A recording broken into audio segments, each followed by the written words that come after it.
kondisi Mekah, barokah Mekah, Al-Mukarramah, tanah suci di mana diturunkan Al-Quran tepat kelahiran Rasulullah Sallallahu Alaihi Wasallam. Banyaknya para malaikat, para kekasih Allah yang pernah bersujud, banyaknya malaikat yang tawaf di tanah suci Mekah.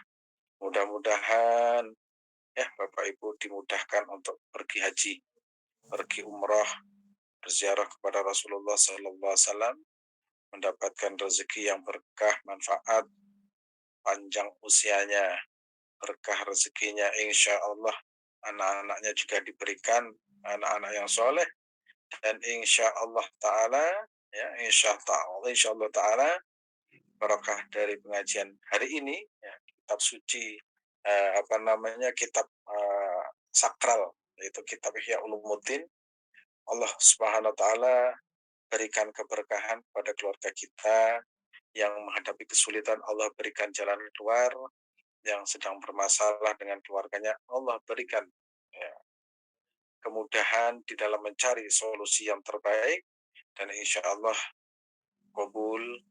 Al-Fatihah. A'udzu billahi minasy syaithanir rajim. Bismillahirrahmanirrahim.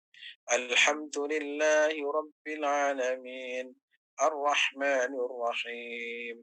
Maliki yaumiddin. إياك نعبد وإياك نستعين اهدنا الصراط المستقيم صراط الذين أنعمت عليهم غير المغضوب عليهم ولا الضالين ربي اغفر لي ولوالدي وللمؤمنين آمين. Alhamdulillah. Para hadirin, para jamaah yang dirahmati Allah Subhanahu wa Ta'ala, dimanapun berada, Bapak Ibu, khususnya Mas Watut, ya, ada Ibu Eti, ya, Bu Enda, ya. Saya berdoa ya, mau diamini, walaupun ngajinya sedikit, tapi doanya hari ini banyak, pikirnya banyak. Dan insya Allah semua, ya, Bapak Ibu dimanapun berada, nanti tawaf, ya. Setiap malam saya tawaf, ya. Nanti juga insya Allah tawaf. Kalau tidak kalau diberikan kesempatan masuk nanti pakai baju ihram. Ya, nanti ya semua yang belajar bersama kami, ya, insya Allah saya sertakan dalam doa saya, ya, semuanya tak terkecuali. Karena memang ya katanya seorang kiai ulama itu, seorang guru itu ya guru itu tidak cerdas kalau melihat muridnya dibiarkan tidak didoakan. Nah, itu. Jadi guru yang cerdas itu dia itu khawatir kalau muridnya atau orang belajar bersamanya itu tidak mengerti. Oleh karena itu biasanya seorang guru itu setiap malam itu mendoakan. Kalau tidak satu persatu itu ya semuanya didoakan. Jadi kalau ada guru misalkan itu hanya mengajarkan kemudian pulang, itu namanya bukan guru, itu namanya bekerja. Nah, itu. Apa bedanya guru dengan pegawai? Nah, kalau pegawai itu setelah mengajar dapat gaji, dia itu akan pergi, sudah selesai, berhenti di situ.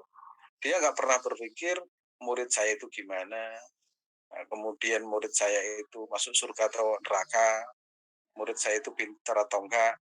Itu karena memang selesainya ya di uang itu. Nah, tapi kalau guru, ya kadang justru dia itu mengeluarkan biaya, sehingga dia tidak pernah membiarkan muridnya kecuali dalam doanya selalu disertakan. Karena itu malam ini kita berdoa, ya, kita mulai berdoa, mudah-mudahan kita semua oleh Allah Subhanahu Wa Taala dicatat sebagai umat Rasulullah Sallallahu Alaihi Wasallam yang kelak akan bersamanya di surga bersama orang-orang yang dicintai. Bismillahirrahmanirrahim. Allahumma salli ala sayyidina Muhammadin wa ala alihi wa sahbihi ajma'in. Allahumma ij'alna min ahli iman wa ahli al-Qur'an wa ahli tahajjud wa ahli la ilaha illallah. Allahumma ij'alna min ibadika salihin muttaqin syakirin sabirin innaka mujibus sa'ilin. Allahumma rizqna ya Allah rizqan halalan tayyiban baraka wa anta kharajin.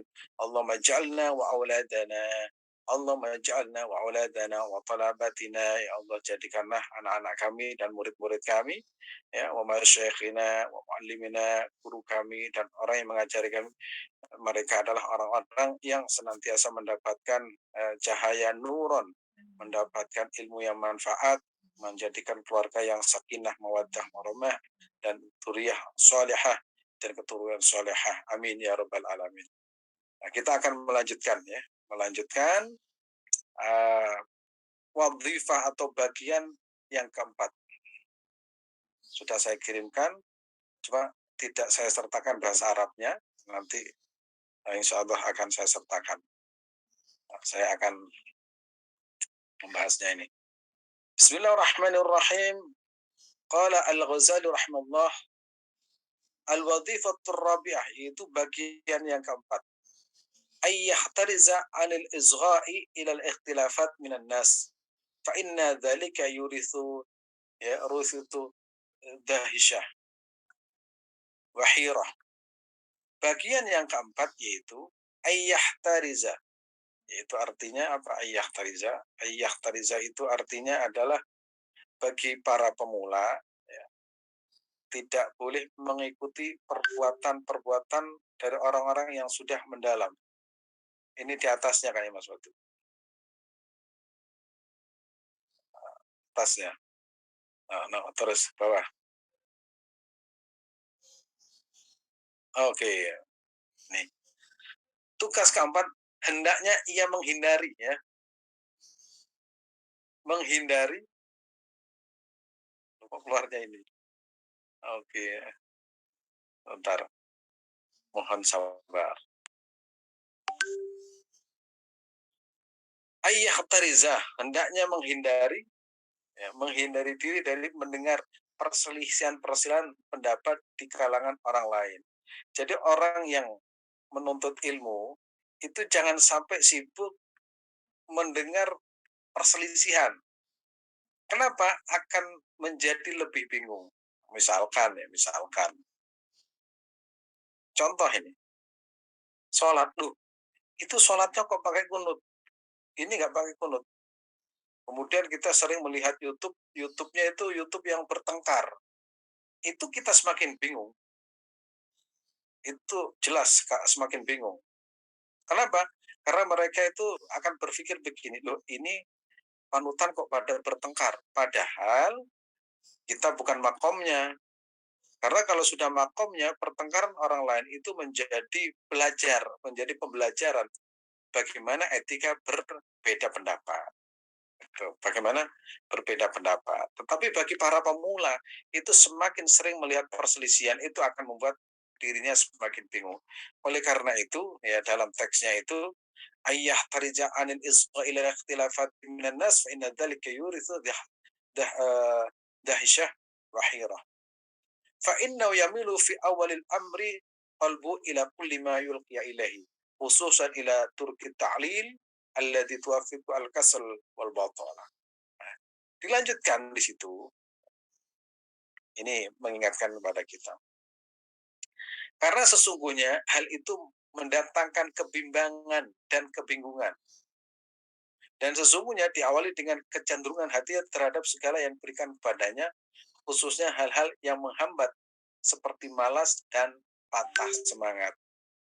Kan kita sering mendengar begini. Itu sering bertengkar. Ngapain orang Islam sering bertengkar? Akhirnya malas. Nah, ketika malas dia tidak ingin belajar. Belajar Islam tambah menyebabkan pertengkaran. Apalagi kalau sudah masuk ranah-ranah politik. Islam itu ditarik untuk dukung-mendukung. Islam itu ditarik untuk legitimasi politik. Islam itu ditarik untuk menyalahkan orang lain.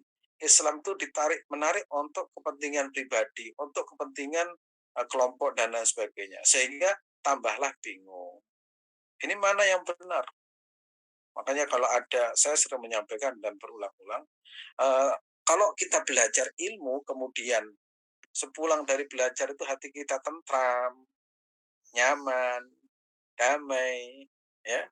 Kemudian hati tidak bimbang, kemudian kita mendapatkan vitamin rohani, hati kita semakin tambah cinta kepada Allah, cinta kepada Rasulullah Shallallahu Alaihi Wasallam, itu berarti ya materi itu masuk dalam hati dan itu berarti bagus untuk kita. Sama lah dengan obat, kalau kita minum, oh ini obat bagus, ini mahal, tapi ketika diminum tambah pusing, oh nggak cocok berarti. Misalkan ada kajian, ini kajian sunnah Nabi Muhammad, begitu pulang itu tambah bingung.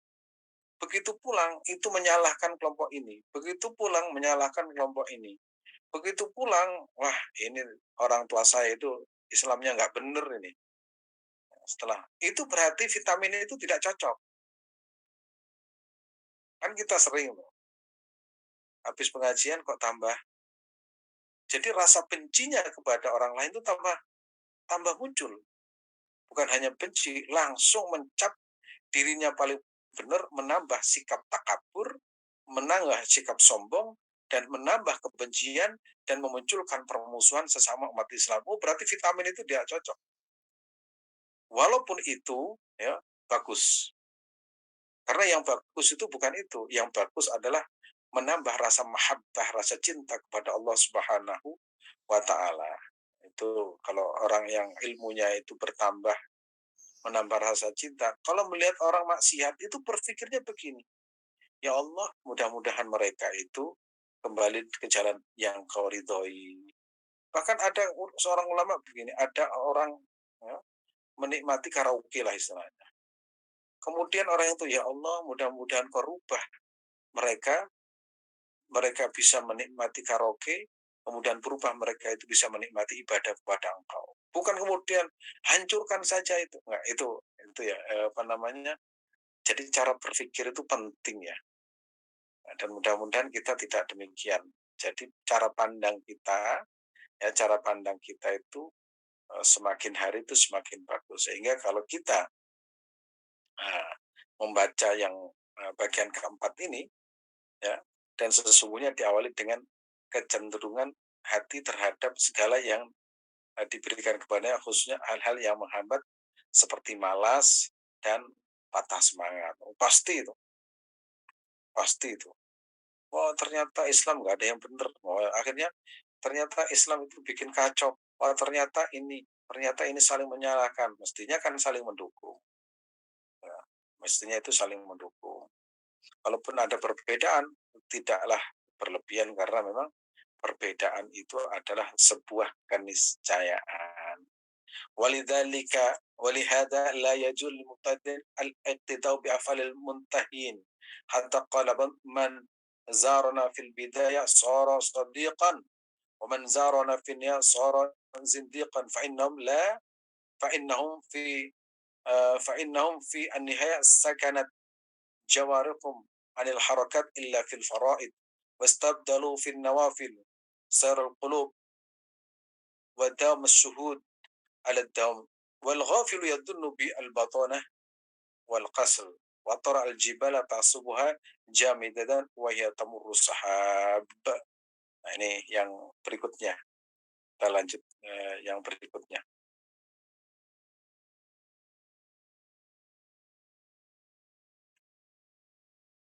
Kemudian dilanjutkan, para pemula, ya kita ini termasuk pemula, al-mubtadi'in, orang-orang yang pemula, bagi pelajar pemula. Kalau namanya pemula, jangan diberikan materi yang berat, pasti kabur.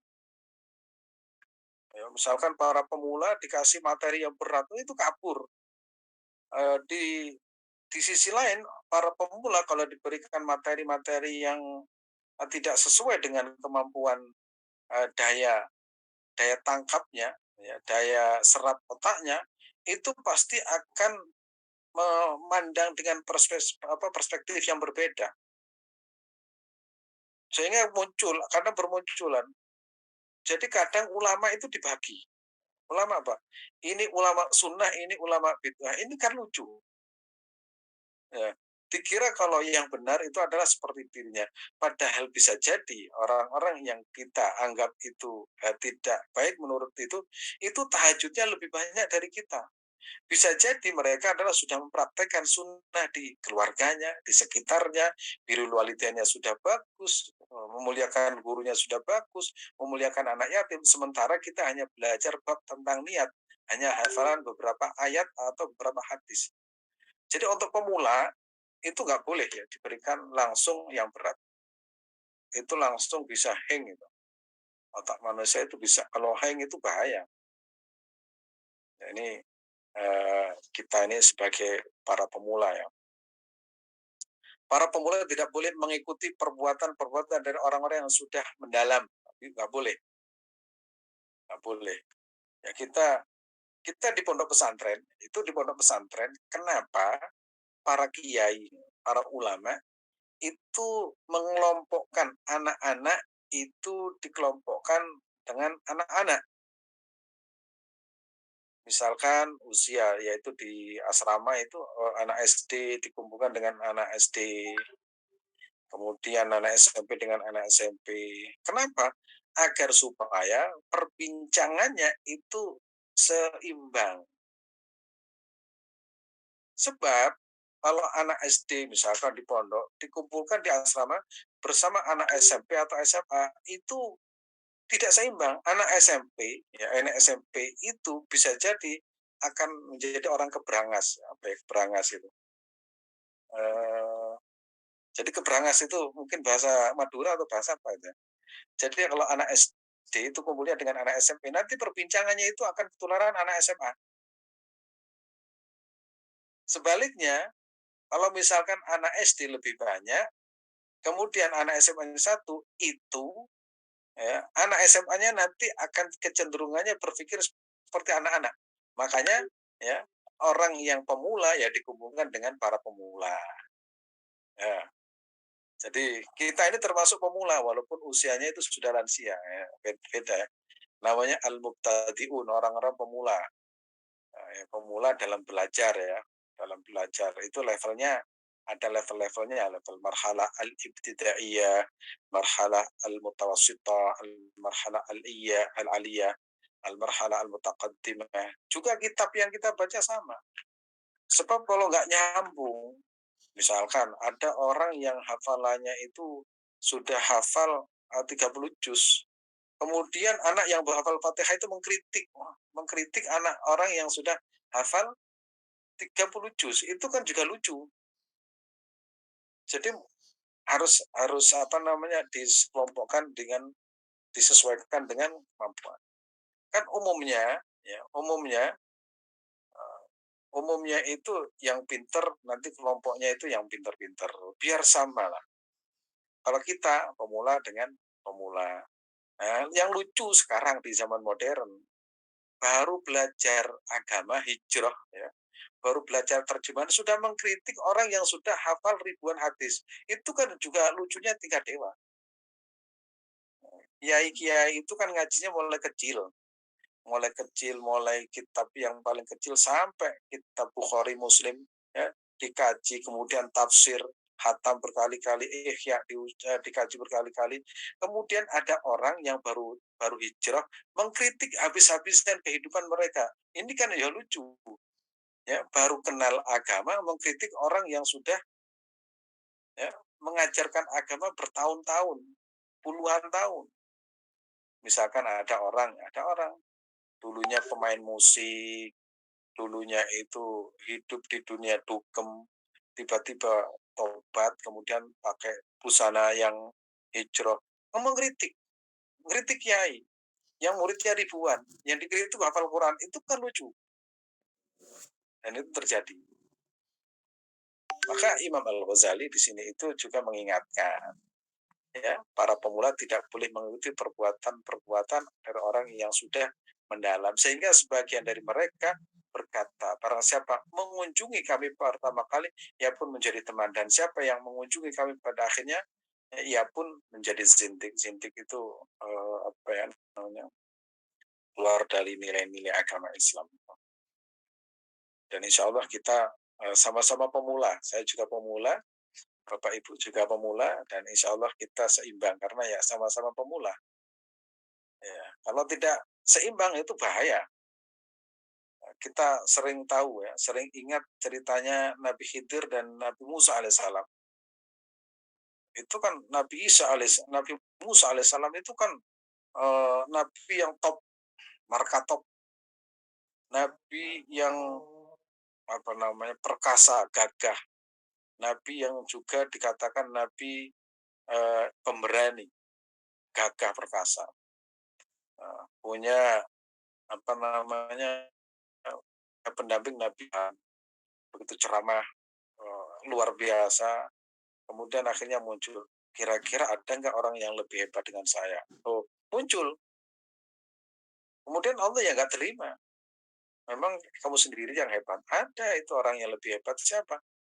Ya cari itu, namanya ini. Tempatnya di sini. Oh, itu dicari. Ternyata ketemu, yaitu Nabi Khidir alaihissalam. Kemudian berceritalah Nabi Musa. Bolehkah aku belajar denganmu? Oh, nggak boleh. Kamu nggak akan kuat belajar kepada saya. Tidak selevel lah. Bagaimana mungkin kita tahu kalau saya tidak, bagaimana mungkin kau tahu kalau saya tidak mampu?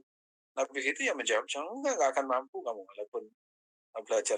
Lah, gimana kita tahu? Ya harus dicoba dulu. Ya, tapi ada syaratnya apa? Kamu berjalan dengan saya, tapi jangan sedikit pun bertanya kepada saja. Nah, akhirnya deal. Nah, kalau sekarang itu salaman, oke. Nanti kita berjalan fantolako, berjalan. Nanti kalau ada sesuatu, apapun yang terjadi, jangan pernah bertanya. Betul, begitu berjalan, langsung ada anak kecil dibunuh. Wah, langsung kan muncul kecerdasan Nabi Musa muncul. Gimana ini? Kamu kok melakukan perbuatan yang dilarang Tuhan? Nabi Musa begitu protes. Akhirnya Nabi Khidir bilang, engkau kan sudah bilang kalau ada sesuatu nggak boleh tanya. Kenapa kamu bertanya? Maka itulah salah satu kelemahanmu, banyak ngomong. Sudah berjanji jangan bertanya kok malah langsung protes. Ini catatan pertama. Tuh, kalau gitu mohon maaf ya, ini mungkin kelemahan saya. Apakah masih boleh diberikan waktu untuk mengikuti belajar lagi? Boleh, ya. Tapi sekali lagi jangan tanya lagi. Belajar lagi, berjalan lagi, menemukan perahu dibakar dan sebagainya. Protes, kenapa ini kok dibakar? Jadi logika yang dilihat itu nggak sama dengan logika yang dipikir oleh eh, Nabi Khidir alaihissalam. Nah, tanya lagi kan? Tadi katanya sudah berjanji tidak tanya, tanya lagi. Oke, kalau gitu minta maaf. Terus dijanji oleh Nabi Khidir, sekali lagi kamu bertanya, maka jangan berharap kamu ikut saya. Ya, akhirnya berjalan lagi. Setelah berjalan lagi, akhirnya menemukan rumah yang sudah reot, rusak, dibangun. Nabi Musa protes, ini lagi, kita ini bangun, ini rumah siapa? Sudah nggak dikasih ongkos, masyarakatnya itu acuh pada kita, malah kita bangun sesuatu yang menurut dia. Nah, inilah perbedaan kami. Kamu cara berpikirnya ke atas, ke kanan, saya ke kiri, nggak sama. Terus saya jelaskan, baru kemudian dijelaskan. Jadi kalau belajar nggak selevel itu kadang gitu. Ya, tapi ini belajar agama ya. Jangan kemudian kita belajar tiba-tiba ada orang bisa mengobati dengan keris, kerisnya bisa bunyi. Wah, ini dibilang wali, bukan ya. Wali itu disembunyikan oleh Allah Subhanahu wa taala.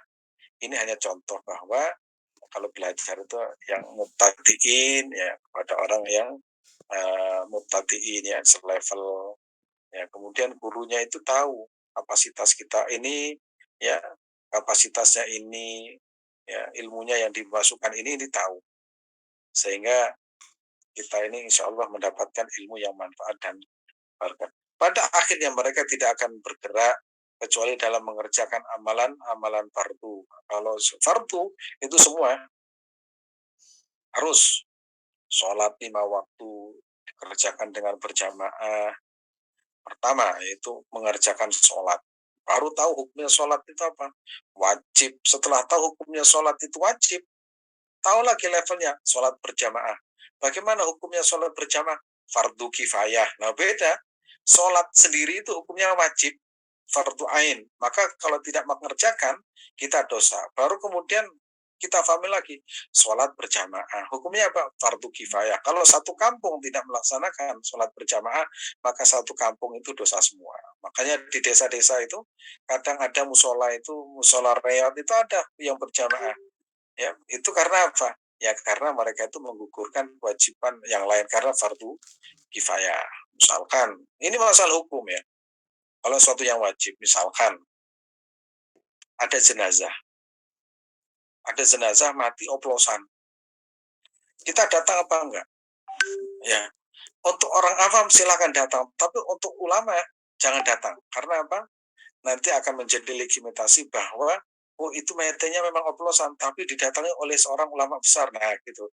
Biarkan orang-orang awam datang supaya apa? Supaya mereka melaksanakan perintah Allah, yaitu mereka tetap dihukumi secara Islam, dimandikan secara Islam, ya, dikafani secara Islam. Itu menjaga syariat namanya. Yang seperti ini, ya, ilmu-ilmu seperti ini yang tetap kita pelajari. Pada akhirnya mereka tidak bergerak kecuali dalam mengerjakan amalan fardu. Mereka mengganti amalan sunnah dengan gerakan hati dan menyaksian yang ketat, ya. Orang yang lalai menganggapnya pengangguran dan kemalasan. Dan insya Allah kita sudah di jalur yang benar, di jalur yang diridhoi oleh Allah Subhanahu wa taala, ya. Di sini fa innahum fin nihayati sakanat jawarkum anil harakat illa fil faraid wastabtalu fin nawafil sarul qulub wa tamassuhud ala dawam wal ghafilu yudhinnu bihi al bitanah. Kemudian ayat Allah Subhanahu wa taala, wa taral jibala tahsabuha jamidah wa yatamurrus sahab. Nah, ini coba artinya. Kita lihat lanjut.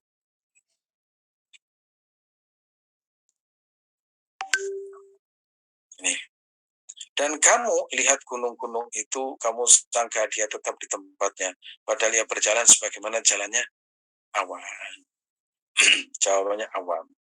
Jadi kadang ya, kalau orang tidak tahu, ya, orang tidak tahu gunung itu mungkin berhenti, gunung itu tidak bergerak. Tapi orang yang mengerti, semua yang ada di langit dan bumi itu semuanya bertasbih, bergerak, mensucikan Allah Subhanahu wa taala. Nah, barokahnya tidak tahu, akhirnya kita itu ya karena tidak tahu, karena tidak tahu, itu akhirnya ya kita melakukan apa saja. Sering saya contohkan, orang itu kalau tidak tahu, ya, itu akan melakukan apa saja. Dan termasuk saya pernah mencontohkan dokter. Ya, dokter itu tatkala mengetahui bahaya corona, dia itu hati-hati. Tangannya itu harus pakai sarung tangan, kemudian cuci tangan berkali-kali, kemudian pakai APD, ya, kemudian pakai masker, kadang maskernya double, dan karena mereka tahu. Sementara yang tidak tahu, tukang becak misalkan, makan itu habis nyetir becak, kadang habis buang sampah, mereka tidak pernah berpikir dan mereka tidak pernah takut. Enak mana? Orang enak mana? Katanya seorang dokter, oh ini membahayakan, gak ngerti kamu bahaya ya. Itu di tanganmu itu ada ribuan bakteri. Gitu. Karena dokter itu tahu. Terus orang awam bilang, hidup kok sengsara. Habis dalam kondisi apapun harus ketakutan. Kan gak enak hidup ini dalam ketakutan. Nah, cara berpikirnya beda. Satu, karena melihat ya, atas dasar ilmu akhirnya mereka tahu dan akhirnya hati-hati. Satu, karena tidak tahu akhirnya hidupnya enjoy dan tenang dan bahagia. Toh kadang mereka juga panjang umur. Milih mana coba? Nah, ini kalau ditinjau dari yang pintar ini yang mana? Yang dokter atau orang awam? Nah, tinggal melihat siapa yang menilai nanti. Nah, kemudian kita orang yang sudah berilmu, seperti Nabi Khidir, tatkala melakukan, ya, misalkan mengerjakan atau melakukan atau mengajak Nabi Musa alaihissalam membangun sebuah rumah yang reot, kemudian Nabi Musa protes, itu kira-kira yang pintar yang mana? Logikanya Nabi Musa ngerjain yang tidak ada gunanya. Tapi bagi Nabi Khidir, kamu tahu nggak? Ini kalau kita bangun, ya kalau kita bangun nanti akan bangunan itu kokoh, maka harta di dalam rumah ini yang dibawa itu akan selamat. Itu pintar mana? Karena berangkat dari konstruksi berpikir yang berbeda. Orang yang sudah tahu manfaatnya ilmu, dia itu akan belajar dimanapun berada. Karena sudah tahu. Kalau tidak tahu, ngapain belajar? Enak tidur, harus menghafal ini itu. Karena karena tidak tahu. Nah, kira-kira kalau disuruh milih ini yang pintar yang mana ini? Yang pintar yang mana ini? Nah, itu ada lagi orang yang sudah tahu nikmatnya sholat, nikmatnya tahajud, nikmatnya sujud, dia itu kadang sujud berkali-kali lupa jumlahnya karena apa? Dalam sujud itu ada kenikmatan. Nah, karena orang yang tidak tahu sujud, ngapain sujud lama-lama? Dia sujud lama juga nggak ada fungsinya. Saya nggak sujud ya tetap kaya. Karena apa? Nggak tahu. Maka enak tahu apa nggak tahu? Wah ini. Jadi pintar yang tahu atau yang tidak tahu? Maka ilmu itu kadang nanti akan membangun konstruksi berpikir kita. Ya, konstruksi berpikir kita itu akan terbangun dengan landasan ilmu. Maka di sini dikatakan ya bahwa gunung-gunung itu jangan dikira itu berhenti ya. Gunung-gunung itu jangan dikira berhenti. Kalau di situ watul jibala taswa jami wa tamur aman sahabat, dan kamu lihat gunung-gunung itu, kamu sangat dia tetap di tempatnya, ia berjalan sebagaimana jalannya awan. Orang yang sudah bisa melihat itu yang disebut dengan kasyaf. Kasyaf itu apa? Dibuka tabirnya oleh Allah Subhanahu wa Ta'ala. Akhirnya cara berpikir mereka itu ya berbeda. Contoh lagi, ada orang naik bis. Ini bis ini naik. Karena itu supirnya itu ketakutan. Wah ini kalau remnya blong ini bahaya, ini bisa celaka semua. Terus yang bukan supir di dalam itu. Dia itu enak makan, ngobrol, makan kacang dengan temannya. Ditanya, Pak, kok nggak takut sama sekali? Ini bahaya loh bis ini. Ya biar dipikir oleh supir. Nah, supirnya bingung. Nah, yang seperti ini kan ada di sekitar kita dan terjadi. Oleh karena itu kita belajar ilmu itu tujuannya agar supaya kita itu mengetahui dan nanti menikmati, bisa ibadah, bisa mengetahui rahasia misalkan rahasia sholat, rahasia puasa, rahasia haji. Dan Imam Al-Ghazali itu setelah memahami tentang misalkan tentang ilmu bersuci, itu bukan hanya suci dari hadas kecil, tapi rahasia suci itu apa, dan itu nanti ada kaitannya dengan kitab Al-Hikam di dalamnya, karena Imam Al-Ghazali itu bukan hanya syariatnya saja, tapi hakikatnya itu juga dibahas, sehingga nanti akan betul-betul komprehensif di dalam penjelasan ilmu di dalam kitab ini. Terus kita lanjutkan. Ini bagian yang kelima. Nah, bagian yang kelima, wal wadifatul khamsah allait fannan min funun ilmi al mahmud illa wa yahudu fi hatta tola ayatullah hatta ayatlu'a ala maqsudihi wa in sadul umr istawfahu wa illa ikhtar al-aham wa ikhtar al-aham innama yumkinu ba'dal idhila ala al-qulb. Ini artinya tugas kelima, setiap disiplin ilmu yang terpuji harus ditekuni. Fannun minal funun, ya, harus ditekuni ilmu itu sampai terlihat dengan jelas tujuan atau hasilnya. Sering saya sampaikan, misalkan orang yang menekuni zikir. Jadi zikir itu bukan hanya kita baca, tapi disiplin zikir itu ditekuni. Mulai susunan kalimatnya, hurufnya, kapan membacanya, jumlahnya, manfaatnya, itu sampai betul-betul ahli zikir. Dan akhirnya betul-betul tahu bahwa zikir itu betul-betul ada rahasia, ada manfaatnya. Wah ini. Nah, kalau hanya sekedar zikir 10 kali besok, misalkan orang yang ahli sholawat, tahu bagaimana dia itu berhubungan dengan Nabi, oh itu gak akan bisa mau meninggalkan sholawat. Karena begitu sholawat dibaca langsung tuh hati itu kayak terbang, ya terbang langsung sowan kepada Rasulullah SAW. Saya yakin kalau Bapak Ibu mendalami sholawat kepada Nabi Muhammad dan bukan hanya bacaan-bacaan tapi direnungi, pasti itu tidak akan mau berhenti membaca sholawat. Karena seolah-olah sedang berinteraksi dengan baginda Rasulullah SAW. Maka disiplin yang seperti ini, ya, tugas kelima ini, ya, kelima. Setiap disiplin ilmu yang terpuji harus ditekuni sampai terlihat dengan jelas tujuan dan hasilnya. Ilmu nahwu, kalau misalkan dalam ilmu alat, ada ilmu nahwu, ilmu sorof, ada ilmu kalau ilmu umum itu ada ahli kimia, ahli fisika, ahli biologi, ahli kedokteran, spesialis ya. Kalau spesialis ada spesialis mata, spesialis gigi, ada spesialis jantung. Maka ilmu-ilmu yang seperti ini harus betul-betul ditekuni, ya, sampai akhirnya menjadi mutqin, orang yang profesional. Jika seseorang memiliki kesempatan yang memadai, maka ia dituntut, ya, untuk menyempurnakan di dalam mempelajari hanya ilmu yang terpuji.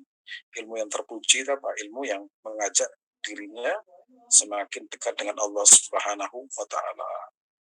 Jadi nanti misalkan kan di sini ada beberapa ahli, ada yang ahli administrasi, ada yang ahli kedokteran, ada yang ahli dagang, ada yang ahli pokoknya ahlinya masing-masing ya.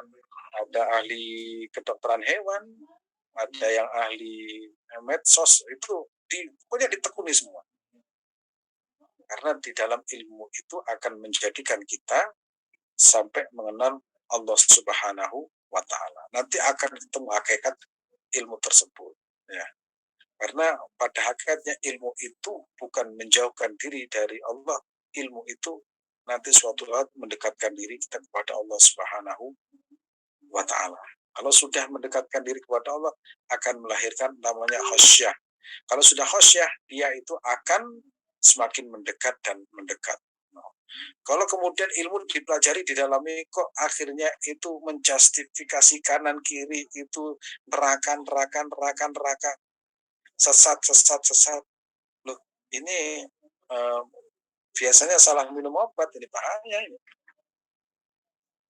Kalau sudah salah minum obat, nah ini perlu dibawa ke apoteker nih, dilihat obatnya apa ini. Jangan-jangan obatnya benar tapi dosisnya kebanyakan. Ya, kalau dosisnya kebanyakan kan bahaya ini. Kemudian kalau tidak, maka ya pilih saja yang terpenting dari ilmu yang tersedia. Namanya taqdimul aham minal muhim, mementingkan yang penting daripada yang penting. Menjatuhkan diri pada yang paling penting itu dilakukan setelah mengamati keseluruhannya terlebih dahulu. Makanya sering saya sampaikan, penyesalan itu selalu di belakang. Loh iya, kalau di belakang itu memang penyesalan. Kalau di depan apa? Pendaftaran. Nah, orang kan kalau masih muda, belajar ilmu ini. Ketika sudah usia 60 tahun, dia itu Ya Allah, kenapa ya saya tidak belajar ini dan itu? Nah, penyesalan selalu muncul. Penyesalan selalu muncul. Nah, nah Kiai Hamid sering saya sampaikan dan saya mengulang karena saya mencintai ya apa yang disampaikan Kiai Hamid. Beliau itu beliau itu sangat sayang kepada murid-muridnya. Usianya itu sudah tua, disuruh menghafal juz amma, disuruh belajar ilmu tentang bersuci, ilmu sholat. Sampai ada yang bertanya, sudah tua kok disuruh ilmu ini? Iya, saya ingin status mereka itu menuntut ilmu. Karena dengan menuntut ilmu, insya Allah mereka itu kalau mati itu dalam kondisi menuntut ilmu. Orang yang menuntut ilmu, walaupun usianya itu sudah 70 tahun, itu berarti dia itu sedang menuju surga Allah Subhanahu wa Ta'ala. Kalau orang belajar agama itu kan pikirannya itu memperbaiki diri. Kalau ilmu misalkan kemiliteran, kalau sudah 70 tahun apa coba? Mau bergerak tangannya saja nggak kuat. Karena sudah makan apa nggak enak. Akhirnya kalau tidak punya ilmu agama dengan baik, akhirnya apa? Menyesal kan? Apa yang saya harus lakukan? Zikir nggak bisa, ya, baca Al-Quran nggak bisa, mau sholat sunnah nggak ngerti sholat sunnah, kemudian mau puasa puasa apa, mau sholat malam itu sholat malam apa, itu nggak tahu, mau haji ya sudah nggak kuat lagi, umroh nggak kuat lagi, itu penyesalan demi penyesalan. Maka Kiai Hamid itu termasuk yang menyelamatkan itu orang-orang tua, diajak berpuasa, diajak wirid, diajak berzikir, diajak hafalan juz amma dalam rangka apa? Supaya mereka itu selamat di dunia dan akhirat. Satu lagi Kiai Haji Muhammad Tolha Hasan. Kiai Muhammad Tolha itu ada orang yang sepuh, ya orang sepuh.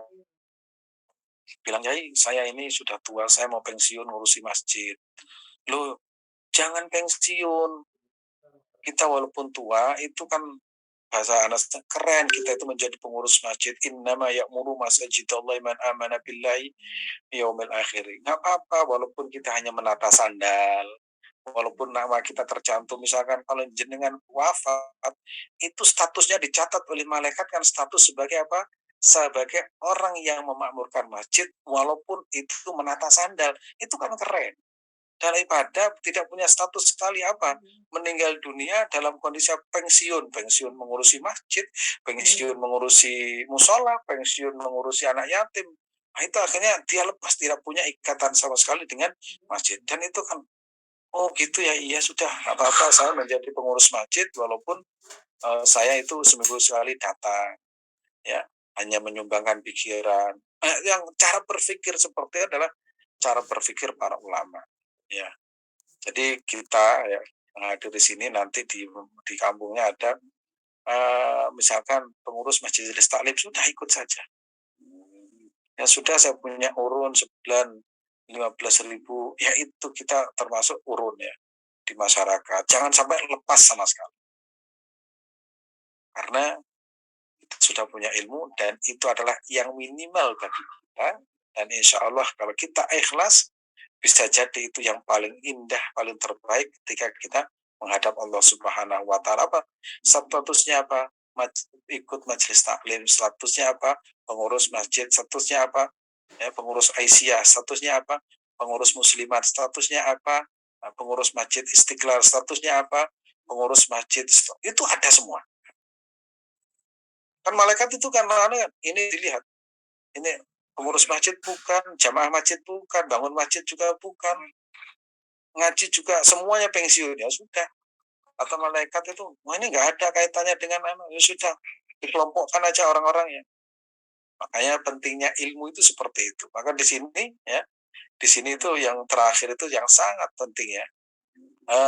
Wa illa ikhtar alham, jika tidak memilih yang paling penting. Wa ikhtiarul ham inna yumkinu ba'dal itla' ala qul, setelah menilai segalanya. Dan mudah-mudahan ya bermanfaat, ya, mudah-mudahan barokah. Ya, mungkin ada satu atau dua pertanyaan. Nah, setelah itu saya akan berangkat ke Masjidil Haram. Oke, baik, alhamdulillah. Baik, kita akan bacakan beberapa pertanyaan ya Bapak Ibu. Kita maksimalkan waktu kan Ustaz sebentar lagi akan sudah mau masuk ke Masjidil Haram, mau ibadah ya. Kan sekarang sudah jam 2.40, insya Allah Ustaz akan segera sampai. Baik, kita akan bacakan beberapa pertanyaan di sini yang ada. Di sini kita akan coba meringkas saja, tidak harus kita bacakan semua. Pertanyaan yang pertama, Ustaz, bagaimana Ustadz, apakah kasyaf itu bisa menular atau diturunkan ke keturunannya Ustaz? Ilmu mukasyafah mungkin ya. Imam Al-Ghazali itu punya kitab namanya Mukasyafatul Qulub, membuka tabir hati. Dan kasyaf itu beda loh dengan indigo. Beda. Kasyaf itu kalau kita baca di kitab klasik ya, kitab Al-Hikam, itu kan namanya waridat, pemberian Allah Subhanahu wa taala karena kita melakukan wirid. Nah, ya kembali lagi tuh. Kita punya wirid. Apa wirid kita? Yaitu amalan ibadah yang kita kerjakan secara istiqomah. Entah itu sholat malam, sholat jamaah, istiqomah sedekah, ya. Itu wirid. Dan ciri hanya itu istiqomah. Istiqomah itu apa? Tidak ada embel-embel apa. Susah, senang itu tetap dikerjakan sholat tahajud. Kaya, miskin tetap tahajud. Itu malah kalau dia itu istiqomah tahajud. Dia tidak berpikir, saya sholat tahajud sudah lama tertawa jemaah. Udah, libur. Itu nggak pernah tahajud malah lancar. Itu berarti sholatnya bukan karena Allah. Nah, ketika puncak ya dari keistiqomahan itu, dia menemukan pertama kenyamanan, kelezatan, kerinduan, manisnya ibadah. Nah, akhirnya Allah berikan waridat. Nah, waridat itu salah satu adalah mukasyafah. Tapi dia itu tidak mencari mukasyafah. Misalkan ketika salaman dengan orang, itu ada terasa. Oh, tangannya kok panas nih. Terasa. Misalkan melihat ada seorang kiai itu Al-Quran. Dia itu kalau melihat wajah muridnya itu merunduk. Tanya kenapa? Saya melihat wajah murid saya itu beda-beda. Kepalanya ada yang, pokoknya beda-beda. Jadi mereka tidak berani melihat. Nah, yang seperti itu mukasyafah. Kalau kita kan sama semua, karena aura kita itu sama. Ya maksud itu dia, aura kita itu gelap semua. Jadi tidak ada yang mukasyafah. Oke. Baik, kita ke pertanyaan selanjutnya Ustaz. Kalau seseorang guru itu harus memikirkan atau mendoakan muridnya, apakah sama halnya pimpinan Ustaz dituntut juga mendoakan karyawan-karyawannya dan sebagainya? Kalau guru itu kan tanggung jawab moral, hati. Dibayar nggak dibayar, dia tetap mendoakan karena nggak ada kaitannya dengan bayaran. Kalau pimpinan yang setia saja didoakan, yang nggak setia malah didoakan keluar dari dari pekerjaannya, itu beda. Kalau nggak loyal ditendang, ini malah bikin ribet. Loh kalau guru itu enggak. Ya, ini contoh guyonan, tapi saya itu betul-betul apa ya? Ini guyon tapi saya dengar ini berkali-kali. Ini di pesantren ya. Ini guyon menggelitik tapi pokoknya ada ya orang seperti itu. Kalau nggak salah ini ceritanya Gus Dur. Jadi di pesantren itu ada seorang santri laki-laki itu pekerjaannya itu mengambil celana dalam santri perempuan sampai akhirnya ditangkap oleh pengurus, kemudian setelah ditangkap dikebuki, kemudian diusir. Kemudian tanya kepada Kiai, Pak Kiai, anak ini saya usir dari pesantren. Kenapa? Pekerjaannya pokoknya gini, tidak pantas. Ditemukan ternyata di lemarinya itu banyak. Oh gitu, Pak Kiainya mikirnya kayak gitu. Makanya Pak Kiai itu kadang pikirannya itu bukan menggunakan logika, tapi dia itu menggunakan kasat tadi itu. Sudah jangan diusir, ya. Biarkan ini saya yang menangani. Nah, setelah itu ditaruh di dalam, ya kamu sekarang ikut saya. Pokoknya semua aktivitas saya harus diikuti. Apa aktivitas saya? Saya kalau mau kalau pagi itu mau ngaji, ya kitabnya kamu menyiapkan kitab saya ini. Kemudian kalau saya mau pergi ngaji, ya tolong sandal saya dibawakan. Setiap hari begitu. Nanti misalkan bagiannya saya mau ngaji kitab ini, ya halaman ini, tolong dibuka dan siapkan. Itu tiap hari, akhirnya dia itu berhenti menjadi dari pekerjaan yang buruk, akhirnya tahu kebiasaan dia, akhirnya menjadi orang yang alim. Loh, yang punya pikiran seperti itu kan kiai. Kalau pikiran kita kan emosi, sikat aja ini sudah. Loh, ini loh bedanya orang yang punya ilmu dengan tidak punya ilmu. Kalau nggak punya ilmu itu emosinya yang muncul. Makanya kadang kiai ya, kadang apa namanya, pernah ada cerita itu, kalau mau santri-santri kan tidur di masjid. Dulu kan nggak ada listrik. Ada katanya, kiai itu kalau malam itu bangun melihat santrinya itu, ada salah satu santrinya itu memancarkan cahaya. Akhirnya dengan kegelapan itu sarungnya itu ditaleni. Ya ini memancar. Terus besok paginya ditanya, ayo siapa di antara kalian yang sarungnya ditaleni, saya, ayo datang ke rumah, terus diajari secara khusus agar menjadi seorang ulama. Yang tahu itu karena apa? Karena tiap malam itu bangun malam, ya, di Kiai itu. Saya teringat ada Kiai Mas Duki itu. Setiap malam itu katanya bangun, sumur-sumur warga itu dibacakan Fatihah. Ada yang seperti itu. Jadi pikirannya itu ke depan. Kalau kita kan enggak. Jadi kalau pimpinan beda Mas Badut ya. Pimpinan nggak setia itu langsung dapat. Tapi kalau kiai ya nggak setia, wah itu menjadi ladang pahala. Masa saya itu nggak bisa seperti ini? Itu cara berpikir. Makanya kalau sudah jadi kiai itu kadang itu ilmunya itu ilmu ngempet ya. Ilmu ngempet itu apa ya? Ngempet itu wal kadimin yang baik.